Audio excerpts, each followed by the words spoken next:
Follow the Dream, The Story of Christopher Columbus by Peter Sís. A note to the reader. When I came to America in 1982, all I knew about Christopher Columbus was that he had sailed the ocean blue in 1492. Then I read many books about him and studied maps that he himself might have looked at. Some of them showed Europe surrounded by high walls, with monsters standing guard beyond, like the map I have drawn on the opposite page. Columbus didn't let the walls hold him back. For him, the outside world was not to be feared, but explored. And so he followed his dream. He wrote in his diary, "I went sailing upon the sea and have continued to this day, which very occupation inclines all who follow it to wish to learn the secrets of the world." Since I too grew up in a country surrounded by a wall, known as the Iron Curtain, I was inspired to make this book, which I finished with the help of Francis Foster and Terry Lajtha, in a time for the 500th anniversary of Christopher Columbus's voyage. Peter Sís. Over 500 years ago in the city of Genoa, in Italy, a little boy was born. His name was Christopher Columbus. It was expected that Christopher would grow up to be a weaver like his father, but Christopher Columbus had his own ideas about his future. He dreamed of the faraway places and people he read about in the travels of Marco Polo. He watched the ships in the harbor of Genoa and listened to the merchants and sailors as they unloaded their cargoes of exotic goods and spices brought from the Orient. And he kept weaving dreams of adventure and discovery. As the years went by, Christopher Columbus formed a plan. He would reach the Orient by a new route. Rather than traveling east over 1,000 miles of difficult terrain, he would sail west across the Atlantic Ocean. Fulfilling his dream was not easy. He had to become an expert sailor and had to learn how to read maps and the stars for navigation. He traveled throughout the Mediterranean and Europe, looking for a sponsor to provide him with the ships, supplies, and crew he would need for the long journey west. Everyone thought Columbus's plan was too risky, or too expensive, or just impossible. But Columbus always expected that someday he would be granted his ships. He approached the King and Queen of Spain. King Ferdinand and Queen Isabella listened quietly to Christopher Columbus, though his ideas about the world were so different from those of their advisors.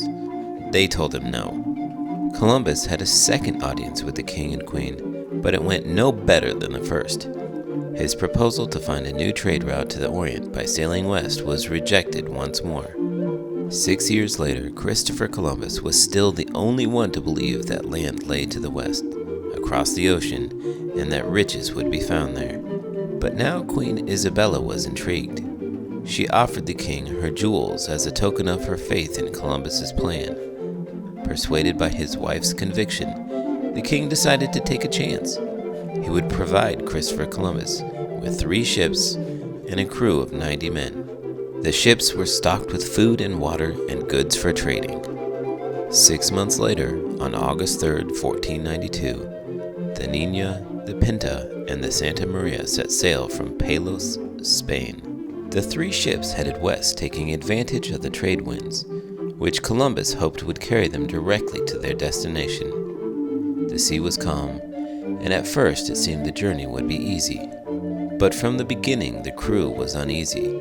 The endless expanse of sea with its unfamiliar birds and fish and seaweed frightened them. They wanted to turn back.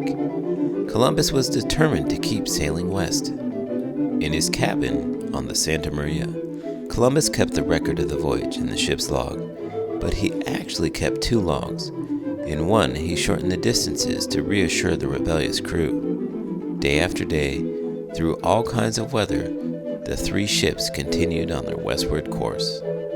Then, on the 71st day, a little piece of land appeared on the horizon. Columbus assumed it was part of Japan. On October 12, 1492, just after midday, Christopher Columbus landed on a beach of white coral, claimed the land for the King and Queen of Spain, knelt and gave thanks to God, and expected to see the treasures of the Orient. Today, we know that what Christopher Columbus found was not a new route to the Orient, but a new continent. Columbus, however, never really knew that he had reached America. Peter Sís came to America from Czechoslovakia in 1982, and in 1989 became a U.S. citizen. He was inspired by his own discovery of a new world to think about Christopher Columbus and that most famous voyage of exploration. Drawing upon 15th century maps, the travels of Marco Polo, and contemporary sources, he had imagined what the world must have been like for a boy growing up in Genoa, Italy. At a time when most people thought that nothing but endless sea lay to the west of Europe. Peter Sís studied painting and filmmaking at the Academy of Applied Arts in Prague and at the Royal Colleges of Art in London. He has written and illustrated many books for children, among them Rainbow Rhino. He now lives in New York City.